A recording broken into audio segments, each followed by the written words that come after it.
iku ora ndeleng menceng apa. Selamat sore. Tes 1 2 3.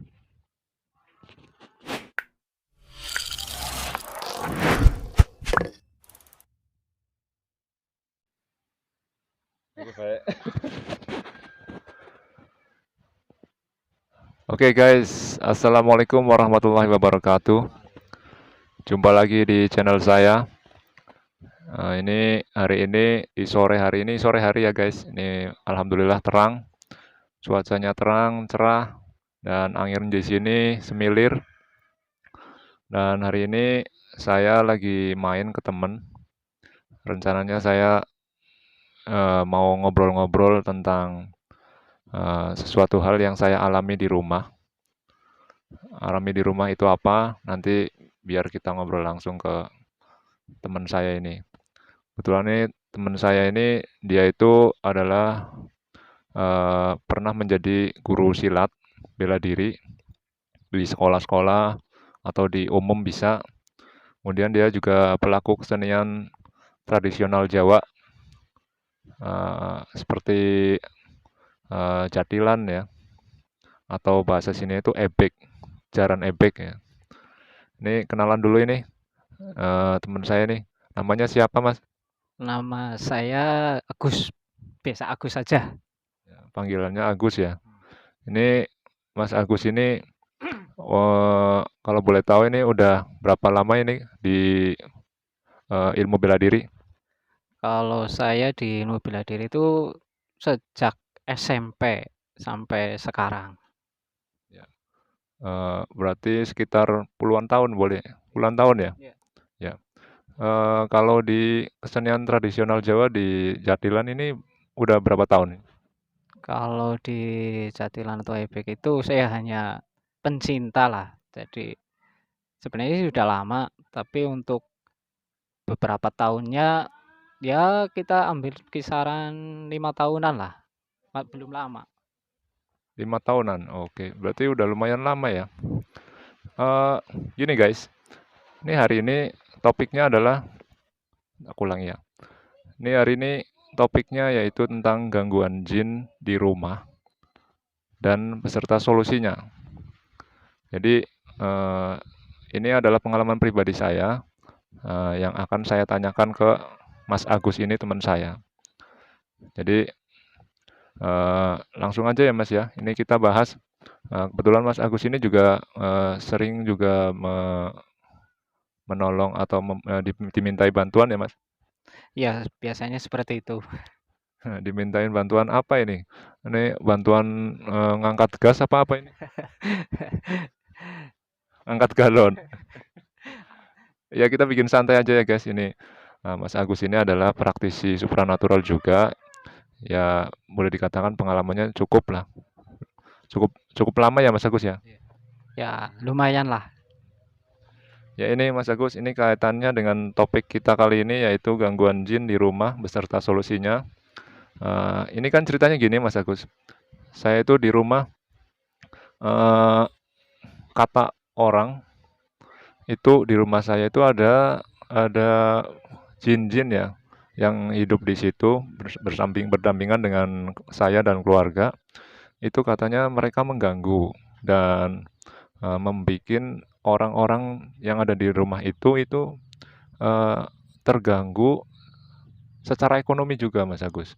Jadi kayaknya tadi katanya itu bikin apes atau sial gitu. Itu menurut Mas Agus gimana? Iya. Oke, terima kasih Mas Yan ya. Pertanyaannya cukup kompleks dan banyak sekali ya.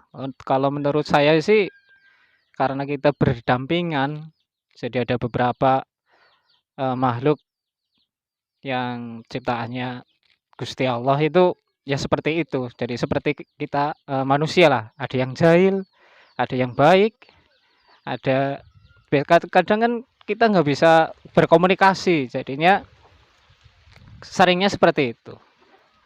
Kayak anak kecil aja kalau minta kan merengek atau bikin sesuatu yang membuat orang sekitarnya itu perhatian kayak gitu. Oh, jadi dia dimintai perhatian gitu ya?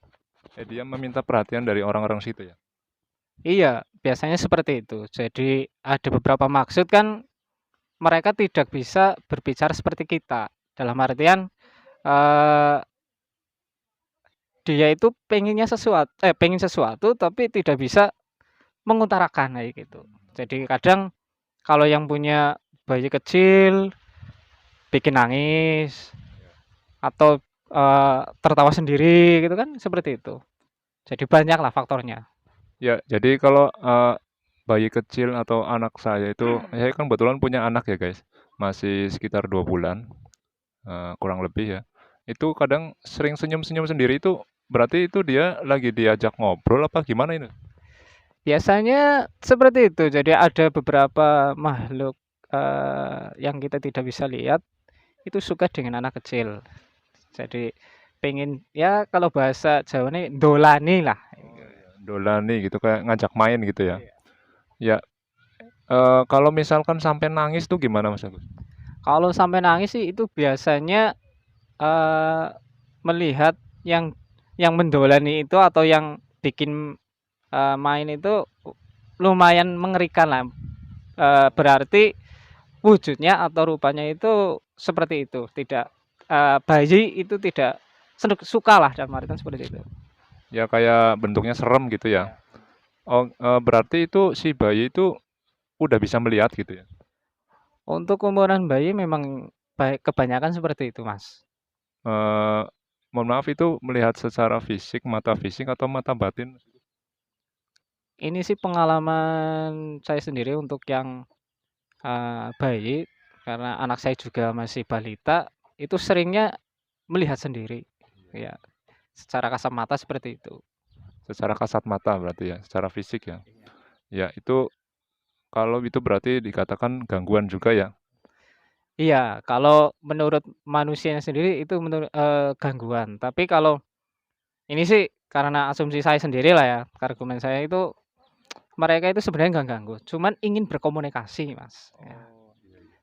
Jadi ya itu tadi ya yang katanya si makhluk itu pengen mengutarakan, Iya. tapi nggak bisa gitu Iya. ya? Iya jadi, akhirnya respon si manusianya jadi, kayak gitu khusus itu tadi bayi ya gitu, jadi takut apa jadi, tersenyum-senyum sendiri dan itu gitu ya? Iya.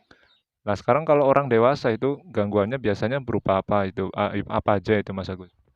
Kalau untuk orang dewasa itu, biasanya kan orang punya pegangan sendiri, atau dia pasang sesuatu di rumah, atau juga mohon maaf karena ya pasangan atau kiriman, nah seperti itu. Biasanya kan seperti itu. Kalau yang umum biasanya penghuni dari rumah itu sendiri. Jadi ada beberapa faktor ya guys yang mengganggu orang-orang dewasa bawa apa ya? Sengaja dibawa, bisa dari benda, bisa langsung masuk tubuh, bisa juga ya. Iya. Kemudian dari penghuni rumah itu sendiri. Ya, ya jadi itu tadi ada gangguan ke anak kecil, bayi, dan untuk orang dewasa kayak gitu. Itu penjelasan begitu guys. Kemudian ini masuk kepada poinnya, itu caranya gimana ini Mas Agus? Kalau misalkan kita diganggu terus, entah itu anak kecil, bayi, atau orang dewasa itu kalau diganggu itu caranya gimana biar nggak diganggu? Iya, eee, ada beberapa cara, Mas, ya. Yang ini pengalaman saya sendiri saja untuk saya pernah rumah saya itu di bahasa Jawane itu dikerutuki. Dikerutuki itu dibagil atau dilempari dengan batu. Padahal semua lawang, pintu, jendela itu dikunci semua. Terus sampai 3 hari setelah, tafakur dan bertanya dengan orang tua, ternyata kita harus tabarukan, dalam arti tabarukan berkomunikasilah, ya. Dikomunikasikan, mintanya siapa, dalam artian seperti itu lah. Kayak jenengan datang ke rumah saya minta minum kopi, apa susu, apa air bening, kan seperti itu. Nah, setelah itu kan tinggal kita mengarahkan mau ke mana, kayak gitu. Itu yang pertama. Untuk yang kedua, jelas iman kepada Yang Maha Kuasa itu harus lebih ditingkatkan, nomor satu itu seperti itu. Untuk pemagaran diri, untuk pemagaran rumah itu harus dengan metode yang benar. Sekarang kan banyak yang nyuwun sewune asal pager tapi nanti efeknya ada nggak untuk penghuni di rumah itu atau gimana, kan banyaknya seperti itu. Ini gini Mas Agus, jadi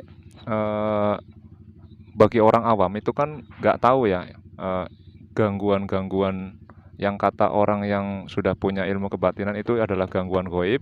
Bagi orang awam itu kan nggak tahu.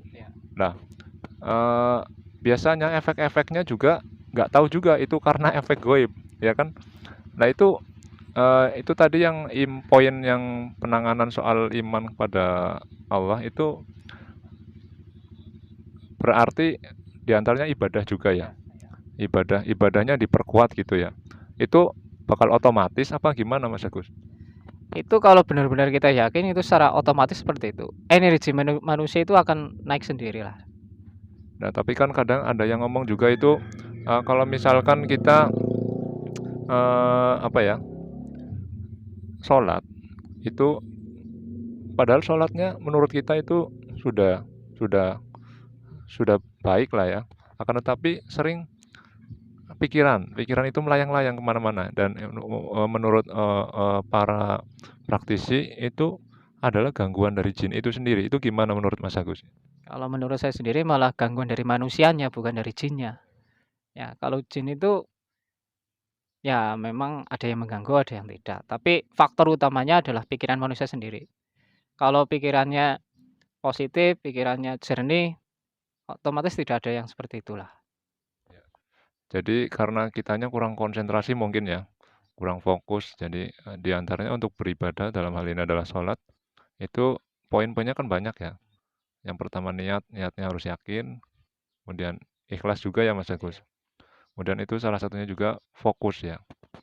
Nah, udah tentang poin-poin penyelesaian gangguan-gangguan itu, kalau misalkan pagar goib itu kalau Mas Agus itu teknisnya gimana? Prakteknya gimana Mas Agus?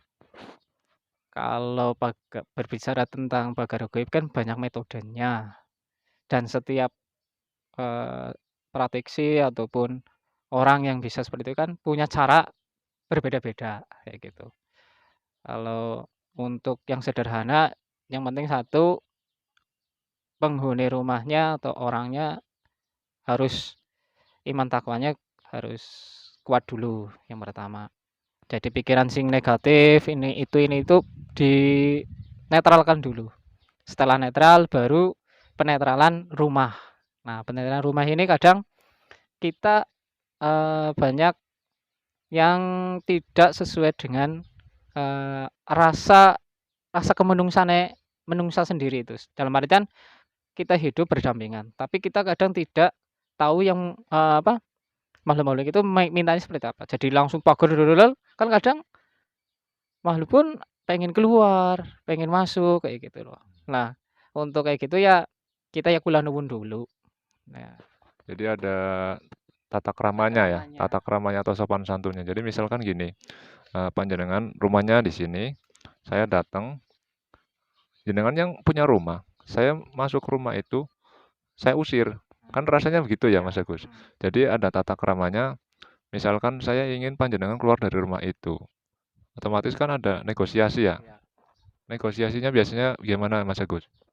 ya negosiasinya kalau orang yang sudah bisa kan bisa komunikasi seperti ini. Tapi kalau yang tidak ya minimal kita salam dulu lah. Salam terus kita mengutarakan apa yang menjadi tujuan kita di situ. Semisal kok nggak bisa melihat, kalau nggak bisa melihat gimana?